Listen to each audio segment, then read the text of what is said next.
Hey guys, I wanted to go over this fight again. I know I already talked about it in my quick picks video, but I wanted to go into more in-depth detail on it. It's Darren Elkins versus Daniel Pineda. Darren Elkins is 5'10", and Daniel Pineda is shorter. He's 5'7". 71-inch reach for Darren Elkins and 69-inch reach for Daniel Pineda. I'm very surprised that Daniel Pineda is the favorite in this fight. They are pretty much like the same age. And I think that people are thinking that Daniel Pineda is going to like finish Darren Elkins in the first round, but I think Darren Elkins thrives on this shit. Like he has been finished before, but I think he's going to withstand Daniel Pineda in the early rounds and he's going to take over. And it might not even get to that. I think like honestly, we saw Darren Elkins. He was fighting a good wrestler in TJ Brown, not like the best like quality opponent, but his wrestling is superior, and he lands 2.85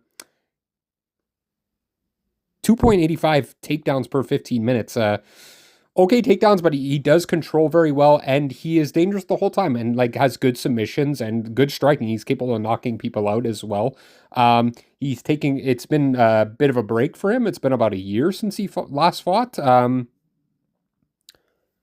There's guys like these. I do think he's going to win. But there's guys like Darren Elkins, where it's very hard to pick against or bet against, to be honest. Guys like Darren Elkins and Nate the Train, or even David Onama, or guys like that, like they're gonna fight for your money, and they won't quit. Darren Elkins never quits. He never gives up. He is tough as nails and will keep coming forward to win this fight.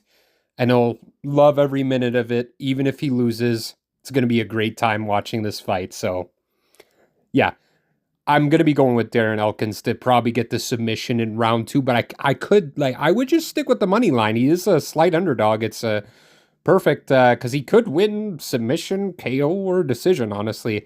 Daniel Pineda, if you guys are on him, like I think it's gonna probably happen early if it does, but I don't think so. I'm pretty high on Darren Elkins. I don't know if there's some bias in this pick as well because like he's come through many times for me. I picked him against JSP. I can't and he slugged it out in that fight, covered in blood. Super entertaining, but JSP couldn't put him away. And and then TJ Brown. Great fight, and can't believe he fought Nate the Train. I'd love to see a rematch of that again. Anyway, yeah, Darren Elkins for the win. Daniel Pineda has fought the better competition a little bit more lately, losing to Nathaniel Wood and Alex Caceres. He hung in there for the whole time, but yes, he got kind of pieced up in both those fights, had a couple moments. Yeah, and before that, he submitted Tucker Lutz when I think Tucker Lutz was even cut from like the UFC. He went like 1-3 inside the UFC. And he has a bunch of like no contest and stuff. I think he got popped for roids or something a while ago. He did. I remember PFL. He KO'd somebody, a Russian fighter that was undefeated. And it was very impressive, but apparently he was on steroids, so that changed back into a no contest. Both these guys got KO'd by Cub Swanson. Cub Swanson, hell of a fighter.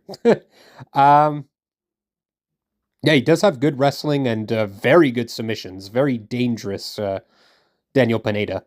Anyway, I threw a couple units on Darren Elkins. I thought this line would probably flip eventually.